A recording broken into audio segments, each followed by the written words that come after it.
வியாழக்கிழமை சாப்பாடு என்ன, பிரேக்ஃபாஸ்ட் என்ன அப்படிங்கிறத பார்க்க போகிறோம். காலையில் பிரேக்ஃபாஸ்ட் வந்து கேழ்வரகு சேமியா. கேழ்வரகு சேமியா வெங்காயம், கடலைப்பருப்பு, பச்சை மிளகாய் எல்லாம் போட்டு தாளித்து செஞ்சுருக்கேன். இதில் இனிப்பு போட்டு செஞ்சாலும் ரொம்ப நல்லாயிருக்கும். ஆனால் என் பொண்ணுக்கு இது மாதிரி செஞ்சால் தான் பிடிக்கும் அப்படிங்கிறதுனால இதை செஞ்சுருக்கேன். இதில் லாஸ்ட்டாக தேங்காய் பூ வேணாலும் துருவி போட்டுக்கலாம், ரொம்ப நல்லாயிருக்கும்.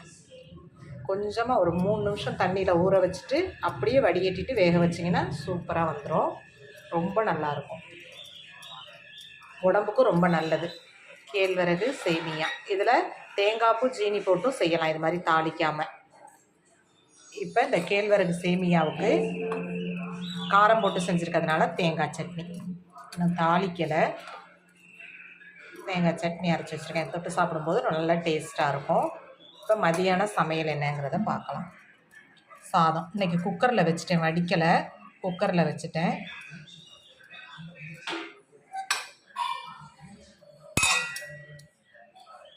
வெங்காய சாம்பார், சின்ன வெங்காயம் போட்டு சாம்பார் வச்சாச்சு. இன்றைக்கி நல்லாயிருக்கும் இந்த சாம்பார். சின்ன வெங்காயம் போட்டு சாம்பார் வைக்கும்போது ரொம்ப நல்லாயிருக்கும், டேஸ்ட்டாக இருக்கும் சாப்பிட்றதுக்கு. சரி, வெங்காயத்தை அப்படியே முழுசாக உரித்து போட்டு வதக்கிடணும். வெங்காயம், பச்சை மிளகாய், தக்காளியை போட்டு வதக்கி விட்டுட்டு பருப்பை குக்கரில் வேக வச்சு கொஞ்சமாக சாம்பார் தூளோ மிளகாத்தூளோ எது இருக்கோ போட்டு, நான் மிளகாத்தூள் தான் போட்டிருக்கேன். கொஞ்சமாக புளி ஊற்றி கொதிக்க வைக்க வேண்டியதான், தேங்காய்லாம் அரைச்சி ஊற்ற வேண்டியதில்லை. சூப்பராக வெங்காய சாம்பார் என் பொண்ணுக்கு ரொம்ப பிடிக்கும். சின்ன சின்ன வெங்காயம் அப்படியே முழுசாக அவள் எடுத்து நல்லா சாப்பிடுவாள். அதனால் நிறைய வெங்காயம் போட்டு வெங்காய சாம்பார் வச்சுருக்கேன். இப்போ எடுத்து சாதம் இதில் கிளறி கொடுத்துட்ருவேன். கொஞ்சமாக நெய் போட்டு கிளறி எடுத்துகிட்டு போனால் நல்லாயிருக்கும். சாம்பாருக்கு வறுவல் தான், பாவக்காய் வறுவல் ரொம்ப நல்லாயிருக்கும். பாவக்காய் வறுவல் தொட்டு சாப்பிடும்போது நல்லா மொறுன்னு பாவக்காய் வறுத்து வச்சுருக்கேன். இந்த பாவக்காய் வறுவல் தான் இன்றைக்கி.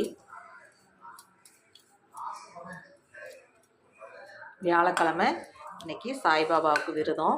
அதனால் காலையிலே சாம்பார் வச்சு பாவக்காய் வறுத்து எல்லாம் செஞ்சாச்சு. பாவக்காவை சும்மா கடுகு மட்டும் போட்டு தாளித்து நல்லா ஃபஸ்ட்டு நைஸாக நறுக்கி எண்ணெயிலேயே வதக்கிக்கணும். நிறைய எண்ணெய் ஊற்றணுங்கிறதெல்லாம் தேவை கிடையாது. கொஞ்சமாக எண்ணெய் ஊற்றி சிம்லையே போட்டோம்னா, லைட்டாக உப்பை தூவி சிம்லையே போட்டுட்டோம்னா நல்லா அப்படியே வதங்கி வந்துடும். அதுக்கப்புறம் கொஞ்சமாக மிளகாத்தூள் போட்டு கொஞ்சமாக தண்ணி தெளித்து மூடி வைங்க. இல்லாட்டினா இப்போ உள்ள பாவக்காய்லாம் சீக்கிரம் வேக மாட்டேங்குது, கொஞ்சம் வேகாமல் இருக்கிறதுனால கொஞ்சமாக தண்ணி ஊற்றி மிளகாத்தூளை போட்டு மூடி வச்சிட்டிங்கன்னா நல்லா வெந்து வந்துடும். அதுக்கப்புறம் நல்லா சிம்லையே போட்டு இது மாதிரி வறுத்து எடுத்திங்கன்னா, சிம்மில் போட்டுறணும் அடுப்பை ரொம்ப இதாக, சிம்மில் போட்டு வறுத்து எடுத்துட்டிங்கன்னா இது மாதிரி நல்லா மொறுன்னு பாவக்காய் வந்துடும். சாப்பிடாத பிள்ளைங்க கூட பாவக்காவை சாப்பிட ஆரம்பிச்சிருங்க. இது மாதிரி செஞ்சிட வேண்டியதான். இன்னையோட சாப்பாடு இதுதான். தேங்க்யூ.